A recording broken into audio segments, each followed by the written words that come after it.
everybody, I'm Tom Vassell. I'm Z Garcia. Today we're taking a look at an unusual game in the sense of how it came to be.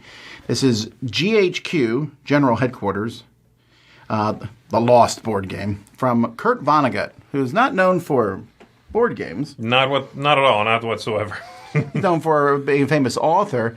And this game comes with a book that gives you the story, and I've read the story and heard the story from Jeff Engelstein, and just talking about how this was a game that Kurt tried to get published. He sent it in. People were somewhat interested in it, but it never really took off.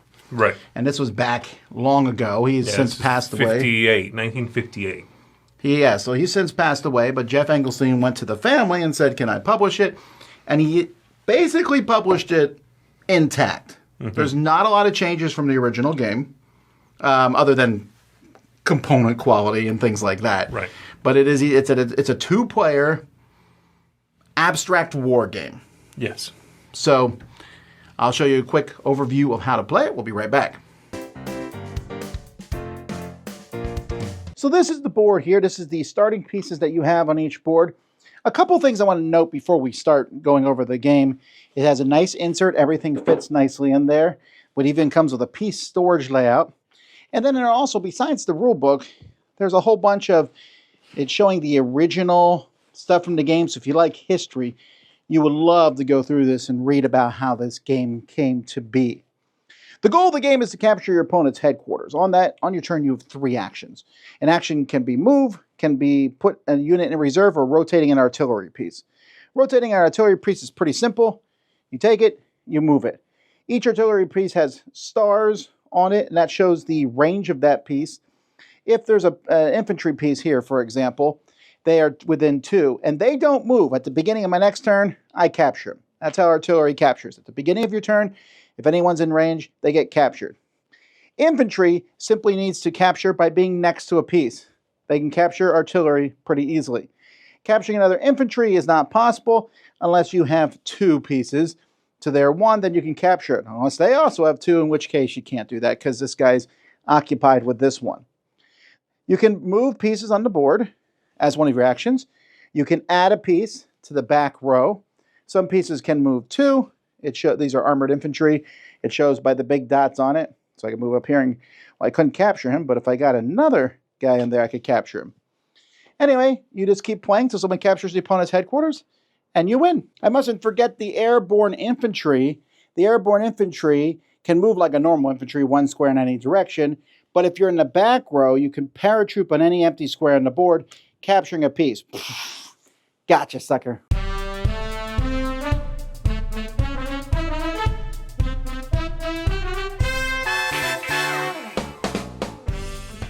This almost feels like something you'd find at a museum. 100%, and that's at least half the charm, I think, is the fact that this is something you would find at a museum. And I get it. Look, even in the write-up at in the intro of the book here, they're like, I guess it is Jeff Engelstein saying, why publish a game now that didn't even get published back in the 50s? Is it because it's a bad game? Why publish it? Well, it's not that it's a bad game. There are interesting things in it, and I agree with him on this assessment. There are interesting things, and that's part of it, but it's also that historical element. This is a game from a famous author who never published any games, made one, tried to publish it, didn't happen, and then it got relegated to a drawer somewhere. And if you're a fan of this author, you would be intrigued at the very least as to what this is, It's the same thing for me if I found out Stephen King made a board game and it never got published and I found out about it today, I'd be like, what was it? What'd he do? Yeah, that's kind of it's like 2 reviews in a sense, because there's one of the fact that it's neat that this exists. But they found it, like reading through the notes in here and seeing the original stuff, you're like, ooh, I'm seeing history. Like I would go to a board game museum that showed old board games, and I would love looking through them and not necessarily say, well, that game's not good, I don't care about it. No, I'd just be like, wow, it's neat to see this. And I am a big fan of that. Yeah. As a child, I grew up in the 80s, and I played a lot of games during that time frame that actually feel like this. I remember playing one called Swords and Shields or something like that, an abstract game where the pieces move differently, and feudal. Comes from back, I don't know, you played Feudal, I think, right? I probably One of those have. bookcase I games. think I have, yeah. And so this kind of fits in that mold, and so it's neat to see this come back. If I was a board game publisher and someone brought this to me, I would be really conflicted. Because I would say, ooh, well, here's a chance to republish history. But also, how good is the game itself? Right. And like you said, I think it's sort of two reviews at once. It's a historical artifact and a curio of, like, Americana. This is great. This is fantastic. I really like that this is available for someone who is intrigued by the subject matter, intrigued by the author and his life, which was incredibly, I was going to say interesting, but I'll say tumultuous. Well, tumultuous is interesting. It is interesting.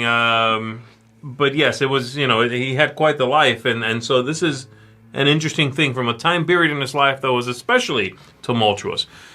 As a board game, this, ranking this game on its own merits, there's a lot of clever things in it. I did not find the game to be particularly exciting, but I think there are some things in it which I can't think of other places I've seen it. The main one being the idea of sort of suppressing fields of fire, like two very distinct sort of unit categories that behave very differently. One of them is like the usual kind of you move and capture, although the capture in this is kind of weird. You sort of have to overwhelm the forces. And that's mostly like boots on the ground type stuff. But then there's a whole other category of units, this artillery, which is not doing that. It's sort of like, it's like a constant check. It's like if you're under like a check in a game. Yeah, it's like if you're under suppressing fire, at the beginning of my turn, if you're still under suppressing fire, I clear you off the board. It's two very different things sort of coming at each other, and it's clever. It makes such an abstract game feel thematic. Yeah, the infantry suppression, where you need multiple infantry to take one, is very similar to another game that came out in the same time period, Diplomacy. Diplomacy has that exact same thing. I can't fight you with one of my armies. I need another army to support me to do so. Mm-hmm. And so I don't know which came out first or if there was even any. Diplomacy, they mention it in here, came out later. So this was sent in to hopefully be published in 1958. It was rejected, as you may imagine, but then the very next year, 1959, both Diplomacy and Risk came out. Which is very interesting, and again, the posit in the explanation here is that this might have actually done well back when it first came out, because games with those themes were on the rise. If Diplomacy and Risk both took off, it's possible that this might have also. That's true. So obviously you need a time machine to figure that out. But now Z said that these, you talk about these interesting moves here. There is a problem to the game, though, with these interesting moves. Mm-hmm. Because of the whole idea of the artillery only killing at the beginning of my turn, the only way for me to ever use my artillery to kill you is just basically present you with a series where you just have a bunch of bad choices and you're forced to. And what that does in this game is it simply slows the game down. It is very slow, yes. Especially since all the pieces can only move one. You have that awesome paratroop piece, but you better believe your enemy is going to kill that the first chance they get. Yeah. And you got a couple pieces that can move too. But again, your enemy's going to try to take them out because mobility is so powerful. If you've ever played chess, you know that, right? Your pawns can only move one, and they're like, well, it's not that great. The rooks and bishops is where it's at.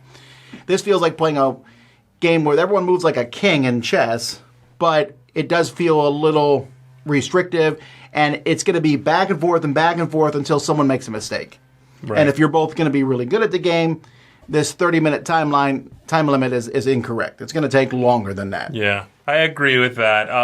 The game does feel, yes, it plods along, certainly. I also found one of my negatives is that there's a lot of little rules and a lot of exceptions to things. I wrote down a few, but it's basically like, the infantry can move diagonally and orthogonally, but it can only capture orthogonally. Okay? And except that rule is different, and it does not need support if it's capturing artillery. Okay? And then the artillery is going. So there's a lot of little rules, and I think they're there for the sake of immersion. The game is very abstract in its delivery, though, and those two things clash and fight. So I found it to be a little fiddly, a little sort of persnickety. Also, the fact that artillery can be rotated in all 8 directions. Right. So you can't bump the board. Right. Or, you got to make sure a piece is very specifically placed. Yeah. Also, the facing on artillery matters, but on infantry, it does not really matter. They say, well, you can kind of face them to see that they're engaged, but they don't have facing. It could be a round piece. They're not actually facing any which way. Again, it's like 2 games in one, and that means there's a lot of sort of persnickety rules. I think I would have liked this a lot as a kid, having played this. And in that time frame that I was in, if this had come out, I'd been like, oh, this is pretty cool. Oh, wow, this mobile infantry and artillery. I would have enjoyed it a lot. Playing it now, it's kind of weird because it's hard for us to give ratings to games like this, in a sense, just because of the history behind them. But I shall. I'll give it a rating. I'm going to give it a rating right now. I'm going to give it a 6. Ah! Is that what you were going to say? Yes. But here's the thing. I can't really recommend most people get this. Here's who should get it. Okay. You're a fan of Kurt Vonnegut, then get it. That's the thing. Or if you're someone who likes owning unique, interesting games, and you collect that sort of game and you want to bring them out. And then the third category is if you just really like every form of abstract 2-player games. Yes. Other than that, I really think games have progressed. You can see that this game is 60, 70 years old, right? You can feel that in how the game plays. Yes. We've kind of progressed beyond that. Jeff and the people who made this deliberately kept his original design intact. Yes. I would have said, hey, we should change a few things to make this a smoother play. And that would defeat the purpose, a little bit, right? So I agree with you, and I agree with your assessment. I think if you're someone who is a history nut and you love this kind of game, is very specific. It is a war game in theme and trappings, right? It is abstracted, but I think it will find an audience. Is it going to be those people's favorite game? No, it's still going to be a curio in your collection, I think. But I see the merit in publishing something like this, even if it came from a modern designer right now, brought it to them, and they said no.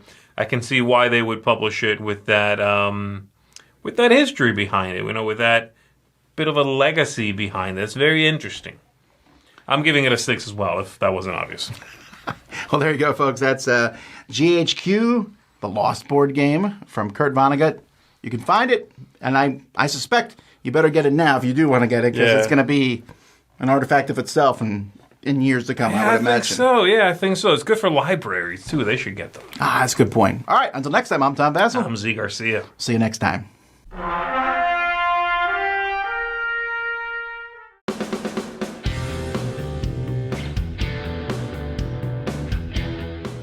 Hey everybody, thanks for watching this video. If you like this review or whatever you just watched, wasn't it amazing? Check out our channel, Dice Tower. We have all kinds of things. We review games, we do top 10s, we play games live. It's all about board games, but especially the people who play them. Check out Dice Tower YouTube channel.